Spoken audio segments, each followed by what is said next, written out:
Hi, we're Brian, Marisha, and Klaus. We just spent 2 months overlanding the entire Mexican Baja Peninsula in our Rebel 4x4 Sprinter van. We learned a lot, so we're making a series of videos to give you what we did not have, and that is a one-stop shop to planning an extended overlanding trip through Baja. We've already covered route planning and maps, vehicle prep, today's topic is packing, and in future videos, border crossing, water and fuel, roads, on and off-road, off-grid camping, and much, much more. The do's, don'ts, and all the things we learned along the way. That's Spanish for take a load off. So let's get started. Bye, Brian. Good luck. Last time on Baja Before You Go, I feel like this could almost been 2 videos. Thanks for sticking with me. Let's continue packing. To continue on with the practical stuff, we always carry a first aid kit, and a pretty extensive one. Ours lives in our bathroom. We keep these 2 shelves in all the time. So if you have a Revel, you can easily use the toilet and keep both of these shelves in. You gotta duck a little bit, but whatever. We have toilets. That's a huge luxury. So I bought this really awesome drawer, and it has all of kind of our first aid, our shower curtain, sunscreen, and then just all the kind of practical stuff that you want to keep neat and clean and easy to find in a hurry. So I ended up bringing our kind of first aid box into the house, because in this way I can kind of show you guys really quick. We need to top off a few things after our dog bite incident a couple weeks ago. And really quickly, if you don't know I'm talking about, Brian, Carlos, and I were all bit by a dog, pretty badly actually, on our way to a trip. And it was kind of so bad we just ended up turning around and coming home. We didn't even go on it. It was supposed to be our Arizona trip. So we will do that again in the fall, hopefully. But because we had such a good first aid kit with us, we were able to clean up our wounds and kind of get everything disinfected. What we did learn from that incident is just to kind of have more of certain things, and we ended up even adding a few kind of pieces to our arsenal. I would have a really good arsenal of disinfectant and cleaning products. Always have some sort of wraps for sprains and whatnot. And one thing I can't stress enough is just to have really large Band-Aids, large non-stick gauze pads, make sure they're non-stick, and then some sort of just skin tape. One thing we've added to our arsenal are some extra large surgical dressings. These are really thick and really absorbent, so I could have really used these night one. Some sort of cold compress ice pack in case you don't have ice, and then just, you know, some other basics like itch cream, Ipecac syrup. This is the bag that we call the belly bag, and it has everything from Imodium to Pepcid to Cipro, Pepto-Bismol. We tend to eat a lot of funky things, so, you know.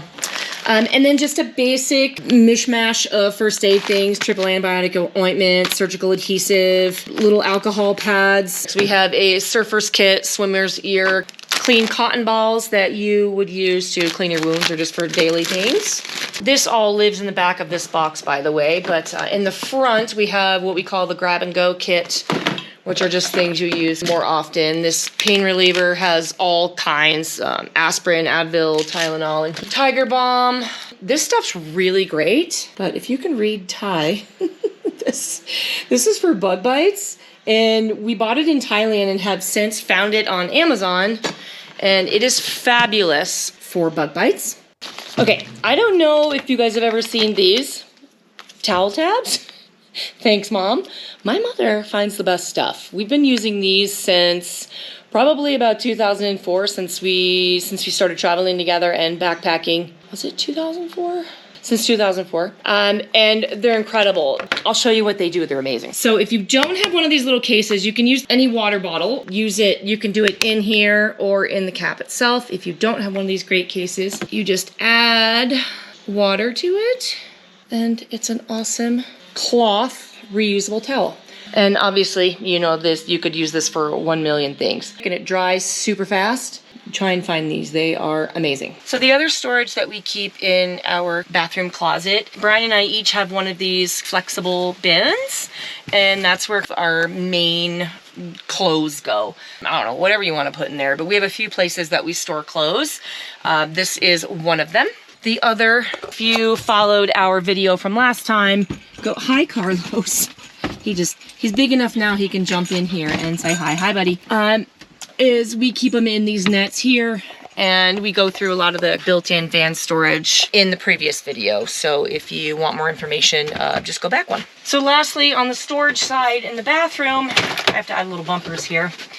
We each get 2 of these stacking baskets, and that holds a little thing of makeup, shampoo, lotion, face wipey things, all my masks, because we can't live without our masks. This is penetrating deep. No, it's not.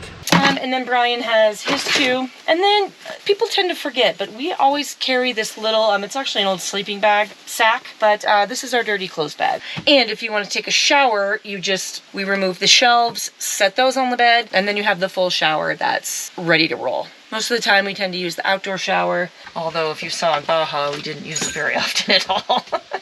Carlos, what are you doing, buddy? You came to visit? Yeah, he loves the van. Some other practical items and just kind of life items that we always have in the van is we have a really good, really high quality, I think that's like military grade flashlight. This thing, oh my God, you can see like forever. We also have this tiny wee hand broom that we use for the van. Along lines with the flashlight, the other thing we both carry all the time, actually lives up here in the front, a headlamp. We each have one. These are USB rechargeable, and they have been incredible. If you bring one thing only for lighting, get a really good, powerful headlamp. So as far as clothes go, we keep it pretty simple. The longer we travel, the more we go, we've learned you don't need that much. Just bring a couple of things for all weather. Hot weather, cold weather, believe it or not, because on the West Coast it can get really chilly, especially at night and early in the morning. And then we each always bring kind of just one nicer outfit in case we're going out to dinner and don't want to wear beach clothes every day. And then as far as shoes go, we always bring some sort of like sport sandal. We're a Choco family, so we always have Chacos, a pair of flip-flops, and then either running shoes or some sort of day hiker. We both tend to just bring running shoes and then hike in those. And then in our van always lives a pair of slippers for each of us, because you use those more than you think. And if you watched our last video, you'll know that our shoes are all stored in the wheel well net. So again, we like to put a lot of things in these nets, so kind of the more frugal you are with shoe packing, the better.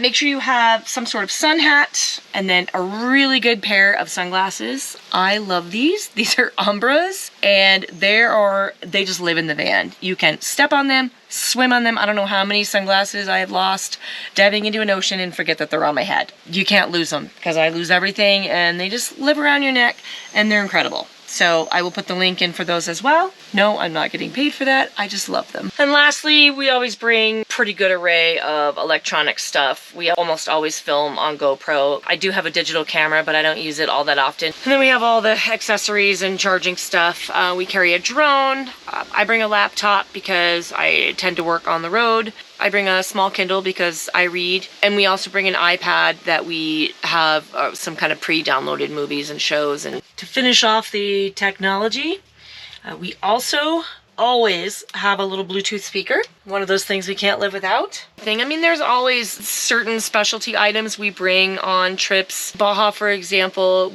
we have 2 blow-up paddleboards that we carry with us. They pack down fairly small, but they do take up a good amount of room. We also had 2 surfboards with us, which we carried on top, which wasn't ideal because it did block partially some of our solar panels, which if you know anything about solar, that's not good.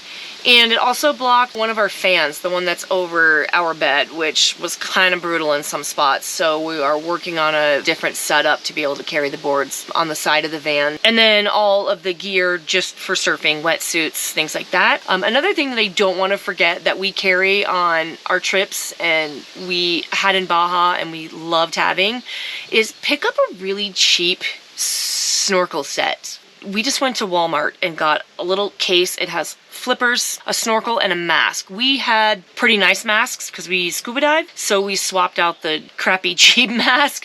Even the cheap ones are going to be great. It doesn't even matter. I think out of all the places we camped on beaches, you could only rent snorkel gear in one spot. So if it's something you want to just have to be able to do, just pick up a cheap one. It's one of those things that we would recommend that's just invaluable to have. And then just a couple random things that we kind of would suggest you have. Bugs. So I have a little citronella candle. I have my incense just because I love what it smells like, but it also keeps bugs away, especially if you're sitting in the sand. Just kind of stick one burning under your chair. They were great. If there was one thing that we'd probably bring with us that we didn't bring, it would be some sort of bug zapper. There were a couple of nights that I wish we would have filmed it. We had so many bugs in here. Yeah, it was bad. It was really bad. Like to where it took us over an hour to kill all the bugs in here before we could go to bed. We will be doing a separate video on all things dog and traveling with a dog to Baja, but I guess I could just do a really quick recap. We always carry a dog towel, a dog first aid kit that lives with our stuff, just kind of some basics. We always have a little thing of CBD for the dog in case he gets really, really nervous. Some dogs don't like fireworks and you never know where those are going off. A toy. Couple toys, water toys. Always carry booties, some sort of booty, especially Baja. Man, when I see dogs down in Baja without boots on, it just breaks my heart because the ground gets nuclear hot. Have them just in case. There's also crazy thorns everywhere. Don't want to walk around here barefoot. Treacherous. And then a really long lead line. We have I don't know, it's probably a 25-foot rope, so if there's a spot where we don't trust him or there's donkeys around or something and you need to tie him up, they don't need to be on a 6-foot leash. Whatever food and treats you like. We brought a pretty good amount of dog food, but towards the end of the trip we had to get some more dog food, which wasn't the best quality, but it was decent. It was better than we thought. And of course their own fan. But again, we'll do a whole detailed list on all things dog traveling to Baja. Thanks for joining. Thanks for bearing with me. Next time, we will be covering all things border crossing. Everything you need to go to Mexico and or Baja in particular. Everything you need to stay there. And then just what it's like to cross the border. All right. Thanks. See you next time.